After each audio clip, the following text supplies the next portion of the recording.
दिना हुनी दिन माझा तुझ अभिमान माझा तुझ अभिमान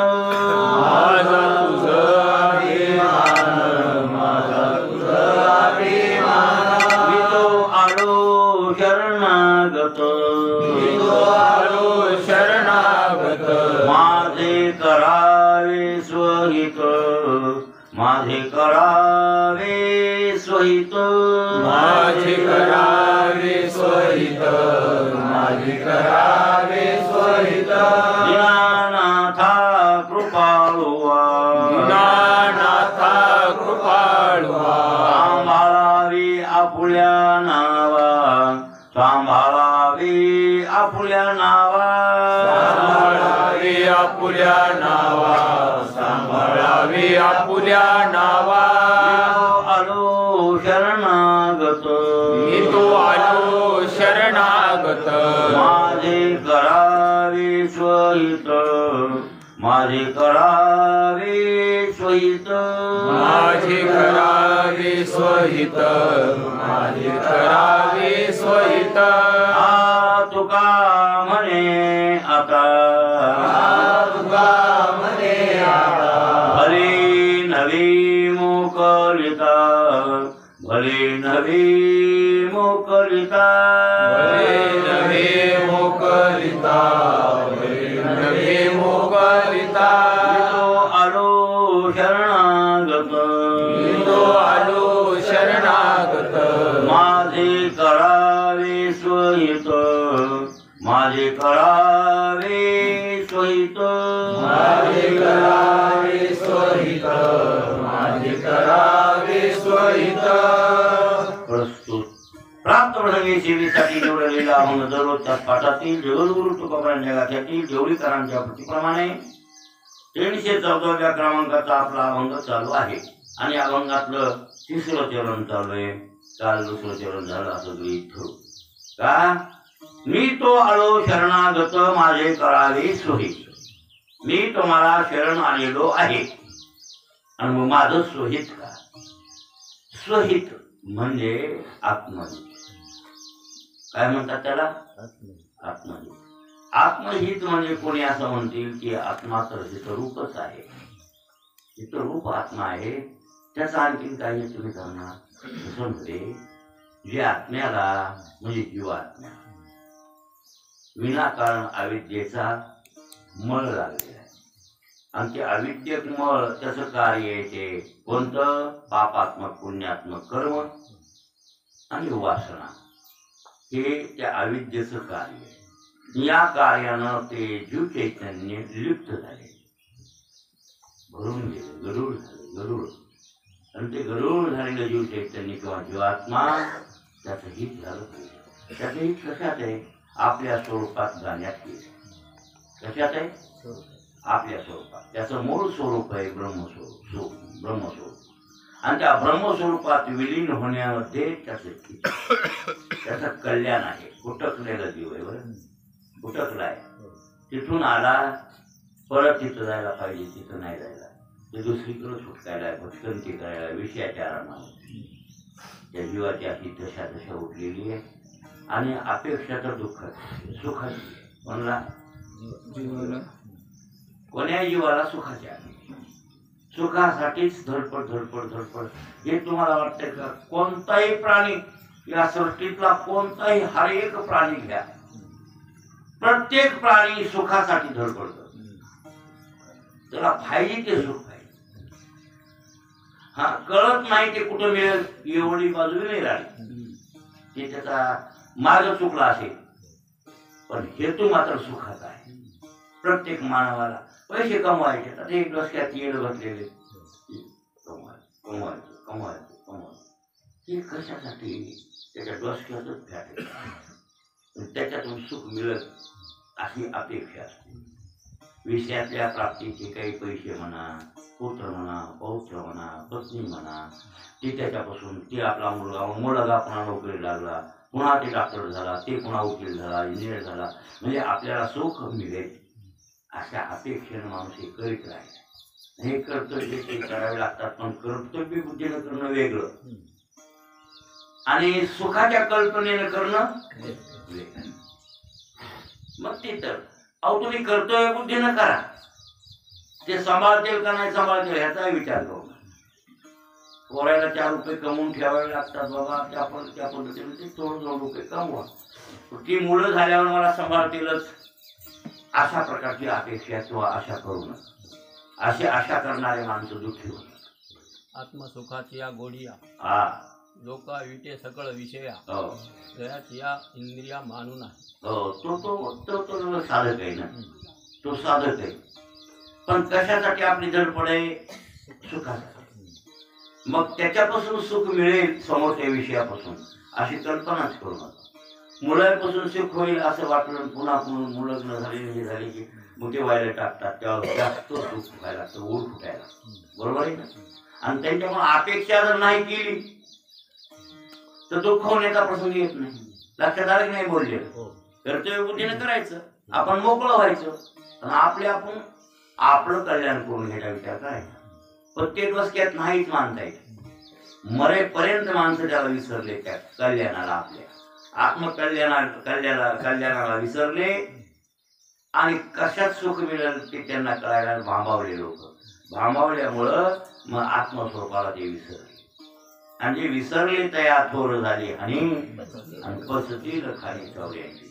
मग त्या आत्मस्वरूपाला विसरल्यामुळं 84 लक्ष पुन्हा ते जन्म घ्यावे लागतात आणि पुन्हा हवे लागतात आणि मग तर दुःखाचा त्रास सगळ्या.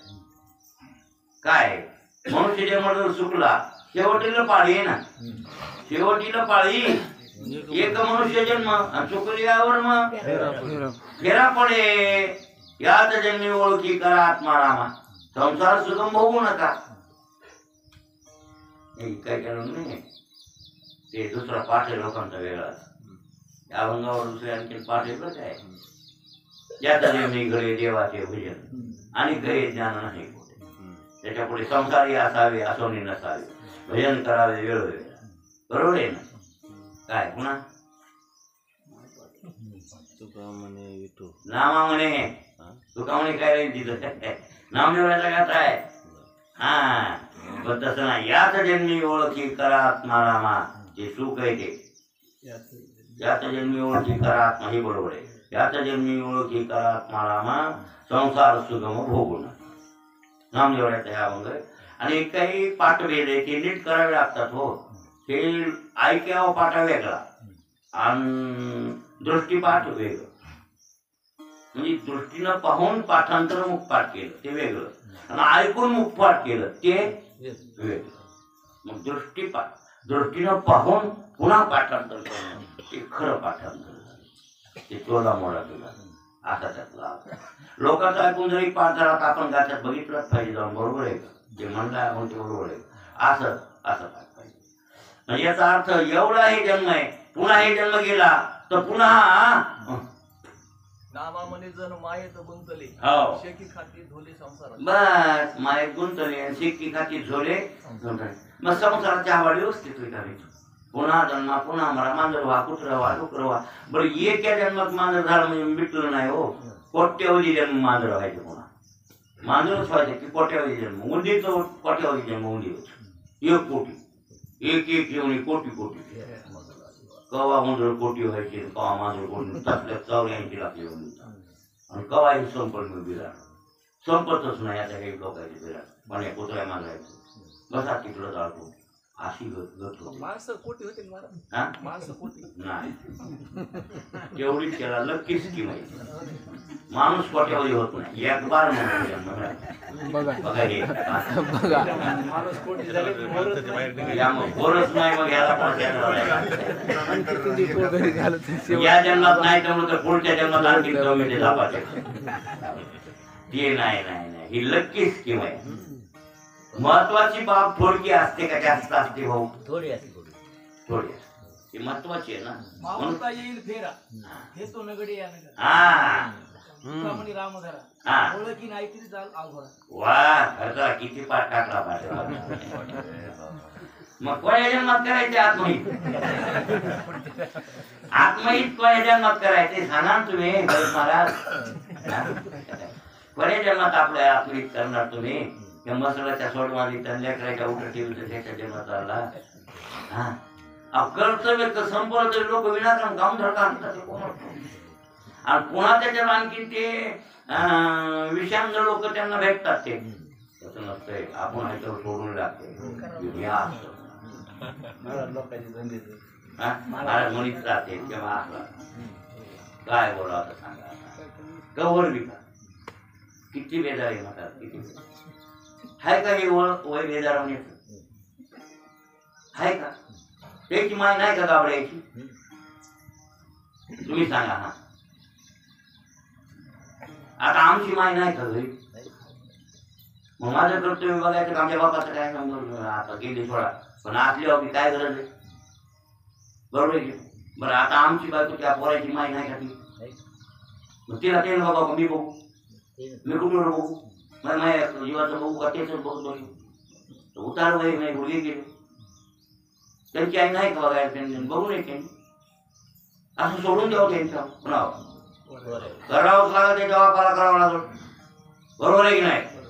त्या गावड्याला करावं लागेल. करीत नाही म्हणजे करतेच महाराज. करतेच करावंच लागते.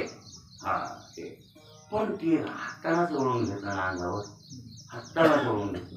सुट्टच मात्र सुट्टच मावळेपर्यंत. आणि आपला हात म्हणजे त्याच्यात बुडा काय म्हणा अवघड झाले. हे आपला गुन्हा आहे. हे समोरच्याचा गुन्हा नसतो. आपला गुन्हा असतो. म्हणजे आपलं आत्महित करायचं आपण बघावं. आपण कुठपर्यंत बघायचं? आपला उद्धार करून घ्यायचं बघायचं. आपला उद्धार झाला पाहिजे. मग असं आत्महित करणं त्याला स्वहित म्हणतात. आणि बाकी इतर गोष्टीत करणं हे स्वहित नाही, हे परहित आहे. याच्यात काय हित आहे? आपलं बिल्डिंग बांधली तर रायपूरची ठीक आहे हो. पण मोठमोठ्या बिल्डिंग बांधून छोटे लोक करते त्याच्यात त्याचं काय आहे? दगड आणून माणसं बेजार होऊन 2 मुलीवाले दगडाची बांधली गेली निघून. तर त्याच चिमण्या बेजार व्हायल्यात ना. ते बारके खूप सदा पाला आणि पाऊस झड चालू आहे तर एक शिवळीवरी त्या रस्त्यावर खोपा करायले. मी बघायलो त्याचं ते हातभर लांब पासोळा वला सुचित आणायले. आणि ते वारं काय थेंबट काय त्याच्यात त्याची बेजारी भजीव लहान आहे. पंख उडताना ते आड कायले त्यात. म्हणून ते एकड असं न्यायले या परेशान होऊन महाराज ते घर बांधायचं म्हणायलो काय. बरं त्याच्यात आपल्या तरी काय फरक आहे? नाही किती बेजारी महाराज माळाहून दगडाहून ती वाले बांधले लोकांनी. त्या मारुतीच्या माळाहून आमच्या तुम्ही शेळगावचे नारोडच्या शेळगावला आणले. आपल्या गावाला माळाहून दगड आली किंवा राहतात त्या राहतात. काय बेजारी केल्या लोकांनी. त्या चिमणीच्या खोपा करण्यात ह्याच्या खोपा करण्यात काय फरक झाला? दगड आणून आणून आणून आणून 3-3 मजले रचले निघून गेले. नामामनी आयशे पापिष्टाची गती जन्म लक्ष शक्ती ह्याची फळ. हो त्याच्यातच रमले. मग आपलं आपण काय आपला विसरच पडलाय. आणि आपला आपण ते विसरू जो धनंजय त्याची मूळ अज्ञानाची. आपल्याला आपला विसर पडणं हेच ते मूळ कारण आहे. म्हणजे आपल्याला आपली आठवण व्हावी. आणि अशी आठवण लक्षात आलं का? आणि अशी आठवण झाल्यावर आत्मस्वरूपाची प्राप्ती आणि त्याच्यामध्ये स्वतःच कल्याण किंवा हित आहे.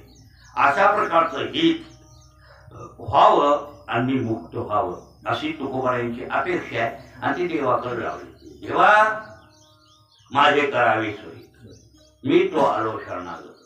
मग तुम्ही म्हणाल याच्यासाठी देवाकडे जावं लागतंय का? संताच्या बाजूने हे जमते. संताच्या बाजूने सुद्धा जमते. पण लक्षात ठेवा संत हातात धरत नाही.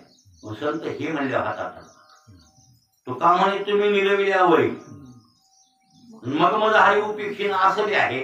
म्हणजे तुम्ही निरविल्यावर मला देव विसरणार नाही. आणि एके ठिकाणी म्हणजे तुका म्हणे मग उदार ऋतू होईल. तुका म्हणे आता उदार ऋतू होईल मला ठेवी पाहिजे संताची म्हणजे याची प्राप्ती झाल्यावर संताकडे महाराज हे पहा ईश्वर कृपा झाल्याशिवाय माणसाच्या अंतःकरणामध्ये अशी सद्बुद्धी निर्माण होत नाही. सद्बुद्धी निर्माण व्हायला निष्काम ईश्वराची भक्ती करावी लागते. त्याला शरण जावं लागतं आणि त्याला शरण गेल्यावर भगवान परमात्मा सद्बुद्धी देतो. नाही तर त्याचं काम आहे कसं जीवानं मागावं त्यानं द्यावं. ते बरं आहे का पुरे म्हणत नाही. बरं बरं म्हणत नाही विचार.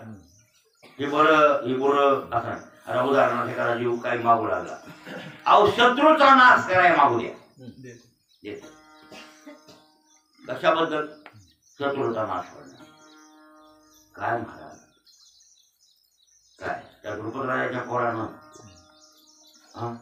काय केलं. शिखंडी कोण आहे. शिखंडी कोण आहे आंबा अंबिका आणि अंबालिका. ती आंबा आहे ना आंबा काशीराज कन्या आहे. काशीराजाची मुलगी. अंबिका पुत्र धृतराष्ट्र आंध्रा. अंबालिकेचा पुत्र पंडू आणि दासी पुत्र विठू. ती एक राहिली होती थोरली आंबा. ती आंबामाय. मग ती आंबामाय भीष्माचार्याला मूळ आले माझं शालवा म्हणे तुम्ही जिंकून जरी आणलं मला. भीष्माचार्यानं स्वसामर्थ्यानं युद्धात त्या तिघी कन्या जिंकल्या होत्या ना. काशीराज कन्या काशीराजाच्या मुली त्या युद्धात सर्वांना लाज लावली. शालवा फॅलवा सगळे पळून गेले किंवा पळून लावले कोणी असे शोर होते भीष्माचे. आणि भावाच्या लग्नासाठी या पोरी आणले. त्याला तर लग्न करायचंच नव्हतं ना. ते तर ठीक मी ब्रह्मचारी राहील अशी त्यांनी जबानच खर्चली होती. होय ब्रह्मांडाचा नायक काय काय म्हणले मी माझ्या बापाच्या लग्नासाठी तू मुलगी दे कोळ्या. कोळ्या म्हणजे दासराजा. कोळ्याचं नाव दासराज आहे. तू आमच्या वडिलाला मुलगी दे. आमच्या वडिलाचं आणखीन लग्नावरलं मन गेलं नाही म्हणजे त्यांच्या मनातली विषय वासना कमी झालेली नाही. आणि त्यांना तुम्ही मुलगी देण्यात नाकारायला का म्हणतो माझ्या मुलाची अडचण आहे. म्हणजे माझ्या त्याच्या नातवाला हे ते मुलं पुन्हा अडचण करते. असं असेल तर मी भगवंताच्या साक्षीनं सांगायला उभा राहून यावर जन्म लग्न करणार.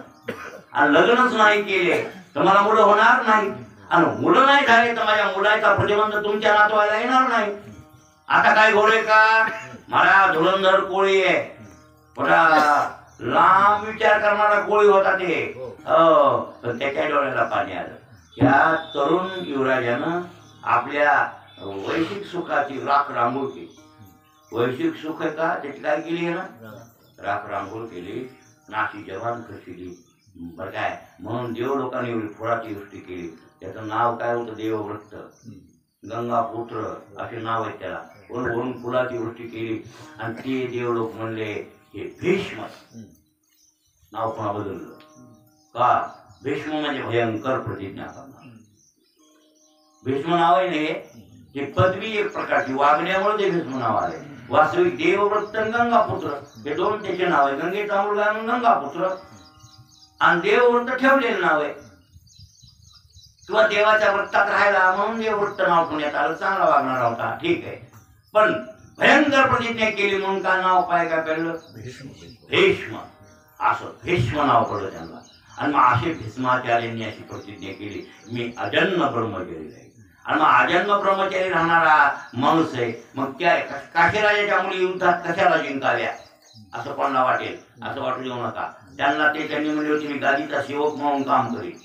आणि मग त्या दासराजाची मुलगी नव्हती का सत्य होती. तिला झाली होती ती पोर चित्रवीर्य नाही विचित्रवीर्य आणि चित्रांग असे तिला ती दोन पोरं झाली होती. ती भीष्माची भाऊ चुकी आता सावतर भाऊ. मग आता ते लग्न राहिले होते. ते लग्न करणं भाग होते. थोरला सवरता होता आणि करता सवरता आणि मोठा वयाला आलेला अशोक धुरांधर राजकारणी आणि मंत्रीपद होते याच्याकडे. मग आता ते काम केलं पाहिजे भावाचे लग्न म्हणून त्याला काशीराज करण्यात त्या काळात ते स्वयंवर आणि योग्य मानल्या जात होतं. युद्धात मुलगी जिंकायची आणि घेऊन जायची. हे राक्षसी विवाह आहे बरं काय. हे कोणता विवाह हे राक्षसी विवाह आहे. म्हणजे बळजबरीने युद्ध करून आणायच्या मुली म्हणल्या आणि पुन्हा विधीनं ब्राह्मविवाह करायचा असे ते त्याला त्या काळात ते उच्चिता समजित होते. पुरुषार्थ समजत होते. असा पुरुषार्थ करून 3 मुली आणल्या होत्या. त्यापैकी त्या 2 आणल्या, पण ती आंबामाई म्हणली, भीष्मा तुम्ही मला आणलं युद्ध करून, पण माझं शाल्वाचं आधी ठरलं की तू आणि मी आपण लग्न करू, अशी आमची जीवनगी. भीष्माच्या विचार केला, बाबा तिचं मन आपल्या कुळावर नाही, हे कुरुकुल आहे आमचं खानदान, तरी पण कुरुकुलावरीचं मन नसेल तर मग असं तिच्या मनाच्या विरुद्ध जाऊ द्या, आपण बहिणीसारखं म्हणून त्याला लोगडी चोळी करायला आणि शालवाकडे रवाना जाऊ म्हणून लोगडी चोळी घेतली. तिला सांगितलं, जाय बाबा आंबा, आता तू जाय कोणाकडे शालवाकडे गेल्यावर शालव तिकडे गेल्यावर मी गेली तिकडं. शालव म्हणला, एकदा पळवून नेलेली पुन्हा मी घरात घेत नसतो. मिटलं का? आता मिटलं की नाही? हा, इधर नव्हतं ही येडी पुन्हा तिथून वापस आली भीष्माकडे. म्हणजे माझा स्वीकार करा आणि तुम्ही. ते म्हणजे आता तुझं मन आमच्यावर नाही म्हणून तुला घेऊन सोडले. शालवाची तो पडानं म्हणली, आता आम्ही आमच्या भावाची बायको कशी करू? नाही मग तू बायको करून घे. या मी ब्रह्मचारी राहणार आहे म्हणला, तू मला वाटायला लावतो, जाय तुमकडे जायचे ते केलं म्हणत्या. तिकडं इकडं तिकडं करण्यात ती चिरडली. कोण? आंबामाई चिरडली. काय म्हणतात चिरडली? ती तिथं डोसक राहिलंच नाही जागा बाजू मामा. तसंच झालं, बिलबिल काय. मग ते इकडं तिकडे मग तिकडून एक आक्रत वर्ण नावाचा ब्राह्मण येऊ लागला. आक्रत वर्ण महाभारत सांगा, त्याचं नाव काय? नावच कसं आहे बघा, नावात कळायचं की नाही कसं आहे. आणि ते भीष्माचार्याचा सहपाठी आहे. 6 अध्याय. 6 अध्याय का कळला ना तुम्हाला? स्वाध्यायी नाही, स्वाध्याय वेगळा आणि 6 अध्याय वेगळा. बोलण्यात कळलं काय? दरबार काय असते शास्त्राची. आम्ही शब्द उच्चारतो मोडून तोडून, व फुकट कोणते बोलत नाही. 6 अध्याय. हा, आणि स्वाध्याय, स्वाध्याय करणारा. स्वाध्याय म्हणजे स्वाध्याय करणारा आणि स्वाध्याय म्हणजे क्लास मित्र किंवा वर्ग मित्र, नाही का? वर्ग मित्र, क्लासमेट असंच ना इंग्रजी भाषेत म्हणल्यावर.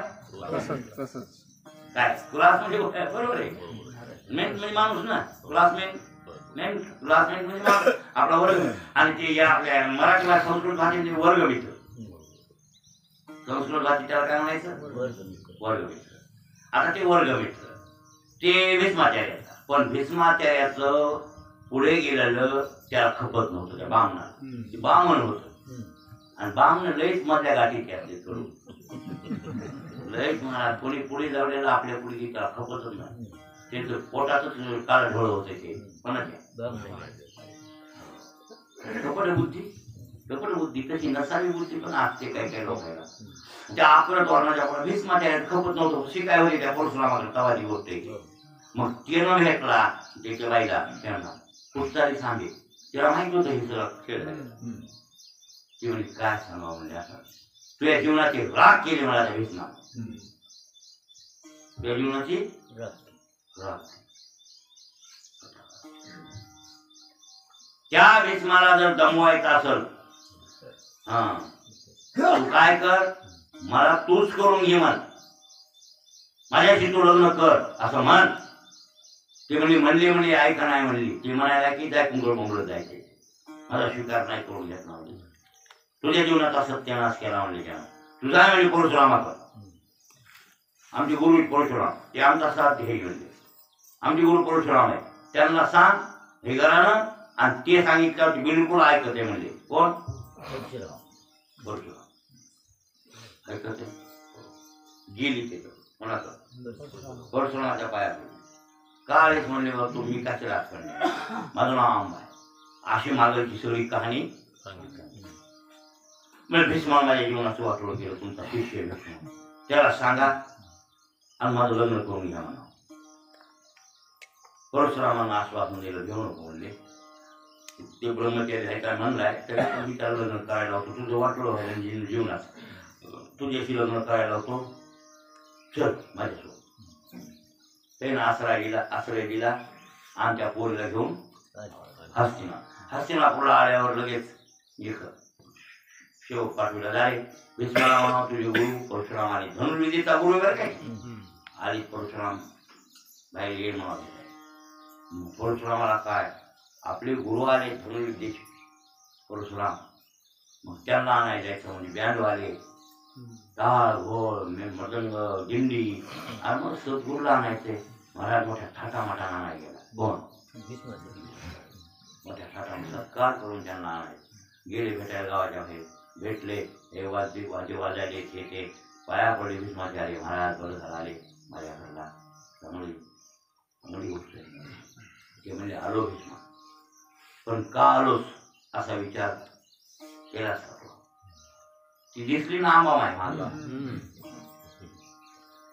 ते म्हणले का आले सांगा म्हणा ही पोरगी आहे काशीराष्ट्र राजाची पोरगी आहे चांगल्याचं लेखोय त्याचं वाटोळ हो ते आता कुंकड जाईल चालवाकडे बी नाही इकडं बी नाही तिकडं बी नाही भटकंती करायला ती लेखो बाप बी आता घरात घेणार ना तिथे बेकार झालं चांगलं लेखो त्या पोरीचं वाटोळ झालं तुझ्या हातानं त्याचा तू स्वीकार कर तिच्याशी तू लग्न कर भीष्माचार्याच्या मनात दचकून ते म्हणले महाराज मी हिचं काय वाटलं होतं हिला झुंकून आणलं आमच्या भावासाठी ती म्हणली भावा मन नाही आमचं शालवासनं ठरले मग शालवासनं ठरले म्हणजे काकण चोळी करून हिला साडी नेसून मी वाटलं आवडलं माझ्यात काय चुकलं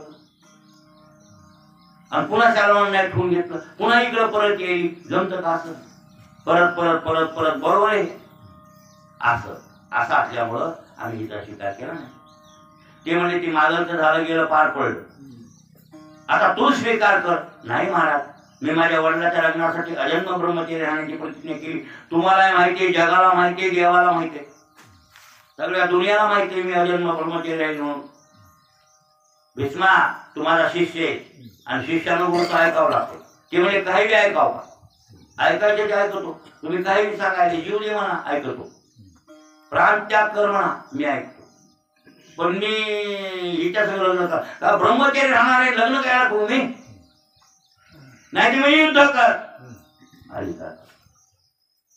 माझ्या सगळे युद्ध कर महाराज तुम्ही गुरु आहे गुरु बरोबर युद्ध करणं बरोबर नाही तुमच्या सगळं मॉडेल करायचं म्हणलं ते मला शोभनीय नाही महाराज मग नाही शोभनीय तर लग्न कर मी आहे का बोल दादा ये तरी करण्यात महाराज असं चालायले भीष्माचार्य काकून नका महाराज पाया पडतो तुम्ही भानगडीत पडू नका त्या बाईला आपल्याकडे जायचं तिकडे जाऊ द्या तुम्ही कशाला भानगडीत पाहिजे नाही मी तिला हमी दिली भीष्माला स्वीकार करायला होतो म्हणून मग स्वीकार करते बाईचा नाही ते युद्ध होणार म्हणजे होणार परशुरामाबरोबर महाराज शेवटी भीष्माचार्य निर्णय घेतला आपलं कर्तव्य भाव नाही ब्रह्मचर्य राहणं हे कर्तव्य बरोबर आहे आणि सद्गुरु संग भांडण न करणे भाव नाही मग महत्व कशाला द्यायला पाहिजे कर्तव्याला आता भावना गुंडाळून ठेवावं लागत ते म्हणजे महाराज प्रसंग पडला ते युद्ध करीन तुमच्याशी पण ह्या पोरी बरोबर लग्न करणार नाही मी अजन्म ब्रह्मचर्य सांभाळणार आहे माझा पण झालेला आहे त्याच्यात तुम्ही बिघड करू नका नाही लावला तुळशाबान बुवानं त्याला कोणी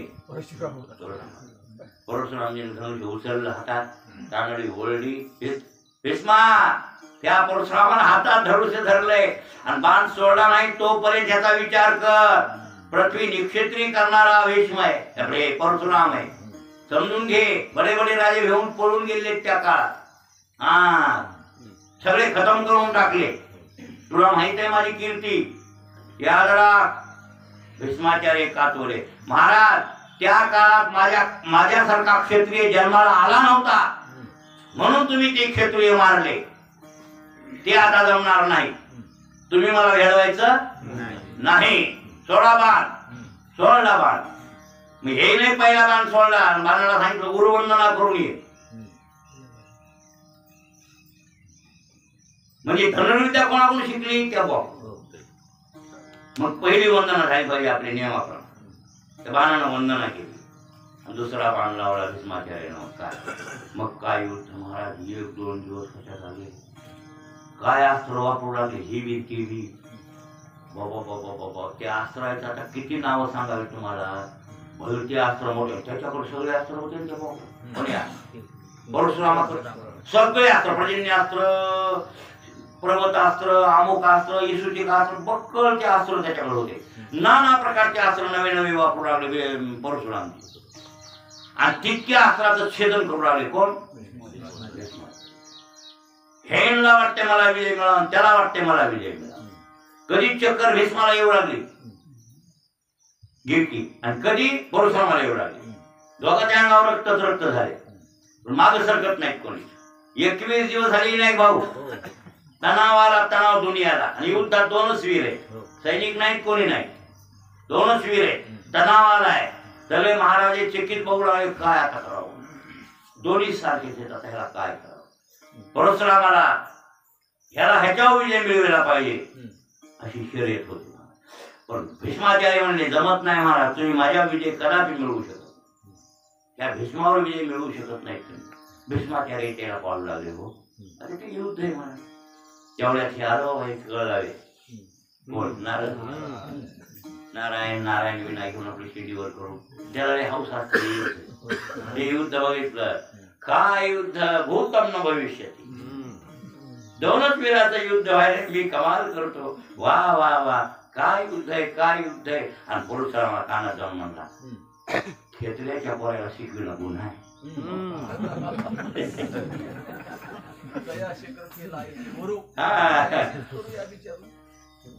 ब्राह्मणाच्या पोराला शिकविलं असतं असतं ते नरम पाया पडला, आणि तो लग्न करण्यास गेला. हे पोरग रगील आहे, हे पोरग क्षत्रियाची खाल नव्याने आवडालंय, आणि तू शिकविलंस त्याला. आता ते तुझ्या मुळा उठलं. कोणाला शिकविलं का ना, परशुरामाला. परशुराम म्हणजे आता होऊन गेला आणि माझा आता शिकून बसलो त्या पोराला, आता काय करू. हो तिकडे गेले. बरं काय परशुरामाला कळच ना, म्हणले पोरगीच खरं नाही, आपण आपला पण हा त्याला काय बोलाय परशुरामाला, हे तिकडं पोरगीला. हा आणि भीष्माचार्य म्हणले, नारदा त्याने काही म्हणू द्या, मी ऐकत नाही, आणि युद्ध होणार हो द्या. हा किती दिवस तिथे मरल तरी नाही तर वाचल तरी. हा पण हे विजय मिळविणार म्हणजे मिळविणार कोणावर, परशुरामावर. त्या नारद म्हणले, तुला विजय मिळवायचा या विजय नाही काय, तुझ्याकडे अस्त्र आहे म्हणले, तुझ्या लक्षात नाही. तुला इंद्राने दिलेली होती, आणि ते त्याच्याकडे नाही. बघा कसं ते मला बघा किती भारी ते. त्याचं नाव आहे प्रसवनपणास्त्र, प्रसवनास्त्र. बघा असं एक अस्त्र आहे, ते त्याच्याकडं नाही म्हणले, कोणाकडं, परशुरामाकडं. आणि तो ते अस्त्र लाव. जर नाही ते युद्धात जमला तुम्हाला, आणि मग खरं त्याच्या लक्षात आलं, होय महाराज म्हणजे माझ्याकडे अस्त्र आहे त्याच्याकडे नाही म्हणलं. काढलं महाराज, काढलं लावलं. परशुरामाने विचार केला, या अस्त्राला तोड नाही, आणि आपल्याकडे ते अस्त्र आता हात टेकली. बघा कोणी ते अस्त्र सोडलं हे ना, की त्याचं निवारण करता आलं नाही परशुरामजीला. ते म्हणले, परशुरामजी धन्य धन्य योद्धा, तुझ्यासारखा योद्धा या भूतलावर मी पाहिला नाही. भीष्मा त्या अस्त्रावरून घे, मी तुला शरण आलो. आता गुरु शरण आलो म्हणजे काय, मला त्या अस्त्रावरून घेतलं. परशुरामानं मानलं, पडला भीष्माच्या. मला दिनक्रस म्हणले, आणि शिष्याकून हरवून घ्याव, मुलाकून हरवून घ्याव. बर काय हे ठीक आहे, हे की साहेब, पोरानं आपल्याला जिंकाव म्हणजे आपल्यापेक्षा कर्तव्य जास्त पोरानं करावं की नाही भाऊ. पोराचं नाव आपल्यापेक्षा गाजाव, तेव्हा तुम्हाला हरविलं नाही त्यानं कोणी पोरानं. मग तुम्ही हरविलं पोराला का पोर हरविले तुम्हाला. मीच हरवलं हारत नाही व्यवहारच करायला पोरायला. महाराज शिष्यांना खरं तर, खरं महाराज आमचे शास्त्री महाराज म्हणत होते, नाही खरंच म्हणत होते, कीर्तन शिष्यानं करावं, आणि गुरुला कीर्तनात म्हणजे ज्ञान सांगताना जमू देऊ नये. त्या टायमाला गुरुनं असं गुरुचं पारणं सुटते चांगलं. त्याला वाटते आपला शिष्य आपल्यापेक्षा पुढी हुशार वाटते, चांगलं कीर्तन ऐकण्यात. आम्ही शिकविलेलं असते आमच्या त्याच्या मुखातून आमच्या त्या प्रक्रिया त्याच्या बुद्धी कौशल्यानं चांगल्या पद्धतीने निघतात त्यावेळेला त्या आम्हाला ते हुशार वाटते. ही गोष्ट आहे परशुरामाची. परशुराम म्हणले युद्धात कुशल आहेस तू, हा शिव तुला मी मानलं, तिथं युद्ध मिटविलं, तिथं मिटविलं. आणि मग ते आंबा मायला म्हणले तुला कुठं जायचे तिथं जायचं. ते ऐकत नाही म्हणले, मला ऐकत बी नाही, युद्धात ते ऐकत नाही, मला कसंच ऐकत नाही. तू आता काय करायचे ते महाराज, त्या आईबाईनं याला मारण्यासाठी जीवनभर तपस्या केली. कोणाला मारायचं? कमी पुण्य केलं का? भलत पुण्य केलं, महादेवाला प्रसन्न करून घेतलं. भगवान शंकर तिला म्हणते आंबीला, त्या बाई गेली जंगलात, अन्न सेवन केलं नाही, पाणी पिलं नाही, फळं खाली नाही, असा इतका कडक उपवास केला. त्याच्या पायावर राहून देवाला हाका मारू लागले. कोणला? महादेव ईश्वरच आहे ना. हाका मारू लागले, भगवान तुम्ही धावून या. मी रजले गांजले, माझं वाटोळ केलं त्या विस्मान. फक्त डोक्याची काय सुडबुद्धी, हो माझं वाटोळ केलंय, तुम्ही धावून या आणि मला वरदान द्या. आले भगवान शंकर, एवढी तपश्चर्या करू, काय पाहिजे तुला आंबे सांग. काय नाही म्हणले, त्या भीष्माला द्या मारा. भगवान शंकर म्हणले तथास्तु, पण या जन्मात नाही, पुढच्या जन्मात द्रौपदी राजाच्या पोटाला जाशील आणि तू पुन्हा शिखंडी नाव म्हणजे जन्मून आणि त्या भीष्माला. महाराज इतक्यासाठी जन्म वाया घातला आहे. किती तपश्चर्या केली, महादेवाला प्रसन्न करून घेतलं आणि प्रसन्न करून घेऊन काय तर वैरी मारायचा. मग त्यानं महादेवाला सांगायचं पाहिजे होतं ती सोडबुद्धी कशाला, एवढी तपश्चर्या केली, तो चित्त शुद्ध करून घेऊन मोक्ष तुला देतो. सांगतोय का असं?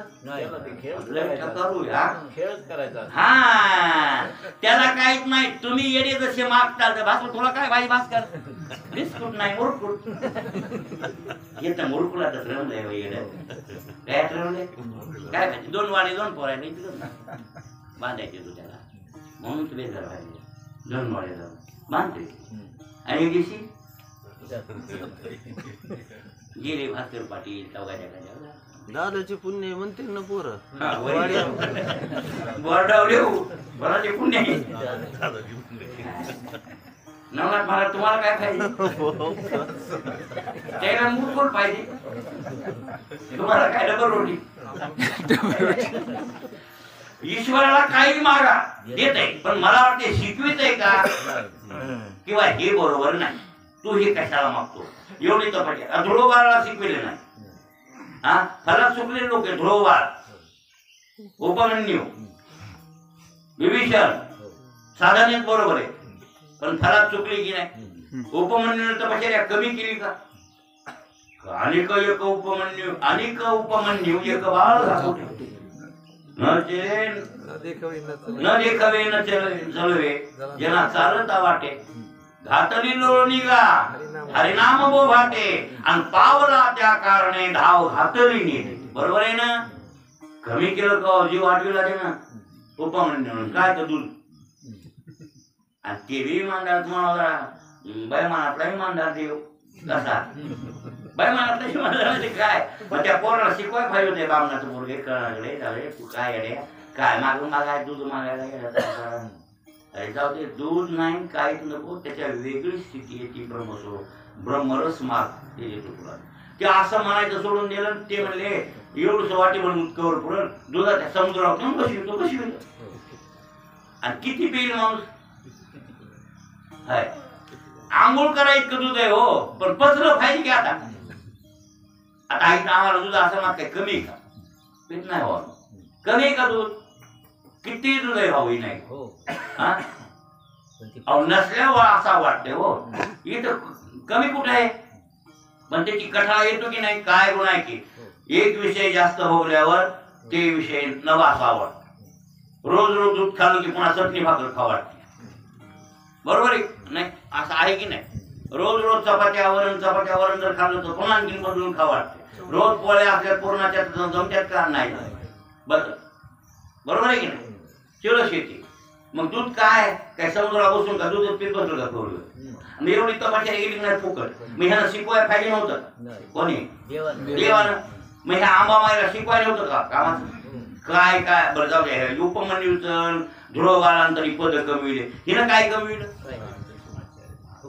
काय वेळेस मला मारायचं काय ह्याच्या जन्म घालून टाकला त्या आंबा मायनं. मग ईश्वर तसं करताही नाही भाऊ. हा पण स्वहित करीत नाही, स्वहित करीत नाही ईश्वर, हे लक्षात ठेवा. म्हणून ईश्वराकडे प्रार्थना करावी की आम्हाला स्वहित कर. लक्षात आलं? महाराज भीष्माचार्य आणि शेवट गुरुला नाही जाऊ दिलं तर तिथून पुढे त्यांनी शपथ घेतली, इथून पुढे मी क्षत्रियांच्या मुलाला शिकविणार नाही. शिकविल तर ब्राह्मणाच्या पोरा.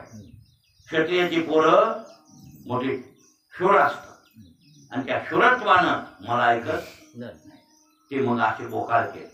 माझ्या कोणावर तोडपणा करते म्हणून क्षत्रियाच्या पोराला शिकवायचंच नाही. आणि म्हणून कर्णाला बामणाचं पोरग म्हणून शिकावं लागलं. ते क्षत्रियाला शिकवित नव्हते ना. मग ब्राह्मण पुत्र आहे मी भार्गव आहे म्हणावं लागलं आणि शिकावं लागलं. ही अडचण होती बघा. आणि ती बी शाप बसलाच का नाही कोणा बोकांडी. अशी स्थिती झाली. मग आता ईश्वर सांगतो का नीटनीटक? नाही सांगत. मग त्यासाठी ईश्वराकडे भक्ती जरी केली आणि आपल्या बुद्धीत जर कौशल्य नसेल तर ते शिकवाशिकी करीत नाही. याच्यासाठी सारग्राही बुद्धी संताकडे जाऊन शुद्ध करावी लागते. संताकडे जाऊन बुद्धी शुद्ध झाल्याच्या नंतर मग माझे करावे स्वहित अशी बुद्धी निर्माण होते. आणि अशी निर्माण झाल्यावर मग ईश्वर कृपा करतो. कोणावर? त्या शरणागतावर ईश्वर कृपा करतो.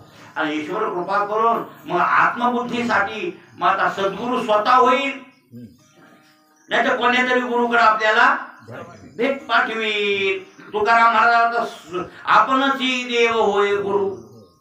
त्यांच्या परम भाग्यानं भगवंतच गुरु झाला म्हणले ना. माझ्या विठोबाचा आणि आपणच देव होय गुरु. त्यांना सद्गुरु भगवंतच म्हणजे बाबा चैतन्याच्या रूपानं विठ्ठलच भेटला आणि त्यांनी उपदेश स्वप्नात केला. जमलं की नाही? काम झालं. कोणाचं? तुकोबरायचं. मग देवाकडे हवाला द्यावा. तू गुरु होऊन शिकव. अर्जुनाला शिकवलं तसं का दुसऱ्या गुरुकडे आम्हाला पाठव, पण आम्हाला आमचं सोयीत कर. आम्ही तुला शरण आलो, तू आमचं काय कर? शरण जाणे भक्ती आहे आणि स्वहित करणे मुक्ती आहे. शरण जाणे म्हणजे काय? भक्ती. देवाला शरण जाणे. आणि शरण जाणे जर भक्ती असेल तर त्याचं फल काय? स्वहित मुक्ती, मोक्ष. मोक्ष हे जीवाचं स्वहित आहे. आणि असं स्वहित कर अशी याचना तुकोबाराय देवाकडे करत आहेत. हे लक्षात ठेवा. आणि पुढे विशेषण दिले देवाला की देवा दीनानाथा कृपाळू. तू दीनाचा नाथ आहेस, तू कृपाळू आहेस. आणि बरोबर आहे, कृपाळू आहे मला. देव कृपाळू आहे आणि दीनाचा नाथ आहे. त्याचं नावच आहे दीनानाथ. त्याच्या नाथ नाथ नाव बरेच आहेत नाही का? तर आदिनाथ है ना. हे सगळे सोपाधिकच आहे नाव. आदिनाथ, आदिनाथ आहे ना. मग कोणाची तरी आदी आहे म्हणजे जगताचा आदी आहे. मग जगताची उपाधी त्याला लागली की नाही? आदिनाथ कोण आहे? सोपाधिक आणि निरुपाधिक?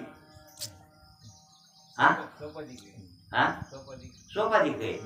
आणि दीनानाथ समोर दिन आहेत म्हणून हे नाथ आहे ना. समोर दिन नाही तर नाथ कुठला आला? याचा अर्थ दिन दुबळे मग अविद्यक लोक आहे. याचा अर्थ उपाधी त्याला आहेच नाही म्हणजे सोपाधिक आहे. बरं हे दीनानाथ नाव, आदिनाथ नाव आपण त्याचा विचार उद्या करू. दीनानाथ, दीनानाथा कृपाळुवा आणि सांभाळावे आपल्या नावा. तुझा नाव तू सांभाळ, नाव गमवू नको. दिनाचा नाथ म्हणल्यावर दिनाचा कैवारीस तू, तुझं नाव तू सांभाळ. आम्ही दिन आहे आणि आमचा नाथ आहेस तू, तू आम्हाला सांभाळ. असं महाराजाला देवाला उद्देशून बोलायचं. हे लक्षात ठेवा. 5 मिनिटं शिल्लक आहेत आपले, तरी त्याबद्दल आणखीन त्या दीनानाथाबद्दल थोडंसं चिंतन सांगतो की दीनानाथा दीन आदि का नाथ आदि. दिन आधी हा दिन आधी दीनाथ त्याला नाव लागले नाथ नंतर आहे. बरोबर आहे. हो म्हणजे लेकरू आधी आणि आई नंतर. कसं बनवा तुम्ही कुठे आहे? समोर बसलोय तुमच्या बोलायला काय काय मी काय म्हणलो? ते म्हणलं हे खरं माझ्या डोक्यात येईना तेच म्हणायलो. म्हणजे तुम्ही सारखे बघू लागले तितक्यातच ओळखतोय हे तंद्री लागले. तंद्रीच आहे बरं. नाही तशी नाही तंद्री नाही, झोप नाही. हा. बरं मिस्टेक तुमच्या बोलण्यावर बरं मिस्टेक झाली. आता हे माझ्यावर काही बोलते नाही ते बोलत नाही. बजाव द्या. हा मग मी काय म्हणू लागलो? हा आता उशिरा विचारायचं लेकरू आधी कमाय आधी लेकरू आधी का माया आधी म्हणलो? काय म्हणलो? माय अवघड माय पासून लेकरू आहे की असं आहे का? मग होट केलं काही महिने थांबा. बरोबर आहे मी नाही हो. ते लेकरू आधी ते नाही माया आधी. माया आधी कशी काय होईल? जिला लेकरूच नाही झालं ती कोणाची मान? आता रिकाम माय आणि रिकामी बाई म्हणले ती काय काय अर्थ आहे? हा? तुम्ही आम्हाला मामा म्हणतात. कवा आम्ही तुझे मामा? कवा तुमचे आम्ही मामा कवा? होय आपण एकोणीकडे मामा आहे काय माहीत नाही का मामा? आता बरं का आपण एकोणा मामा काका हे ते असं हे विशेषण देऊन बोलतो थोडंसं काय. आणि तसं प्रेमयुक्त अंतकरणानं बोलणं गरजेचं असतं. वास्तविक मामा कुठे येतो? आमचं तुमचं थोडं नातं नाही मामाचं भाषाचं. तसं एखादा माणूस एखाद्या बाईला बरं काय हो आई साहेब या ना इकडं बसायचं थोडस असं आपण कोणी आईला नातं आईच लावणार ना. आई किंवा बहीण हेच नातं लावून वागावं लागतं जगामध्ये. बरोबर आहे ना? हे नातं लावणं वेगळं आणि असणं वेगळं. ज्यावेळेला खरंच लेकरू होईल त्यावेळेला ती मग त्या लेकरू तिला आई म्हणणार आणि त्यावेळेला ती आई आहे. लेकरू न होता ती आई होऊ शकत नाही. लक्षात आलं की बोललेलं नाही? शिष्य शिष्य शिष्य मग गुरु. कोण आधी? शिष्य आधी गुरु नंतर. विद्यार्थी आधी गुरुजी नंतर. लक्षात आलं? आधी नवरा आणि आधी बायको नंतर नवरा. पैक येत आहे. लग्नच केलं नाही हे कोणाचा नवरा येणार आहे? येणार आहे नवरा आहे कोणाचा? काय हे नवरे कसे म्हणता येईल? मग नवरा व्हायला कवा काय करावं लागेल? ती बायको बायको आपली तर नवरा. तसं तरी नाही भाऊ. हे तरी दिन आधी नंतर नाथ. दिनच नाही तर ते नाथ कोणाचा? ही मी नाहीये. तुकोबरायांच्या भाषेतून पटवून देईल. तिचा विचार उद्या करू टाइम संपला.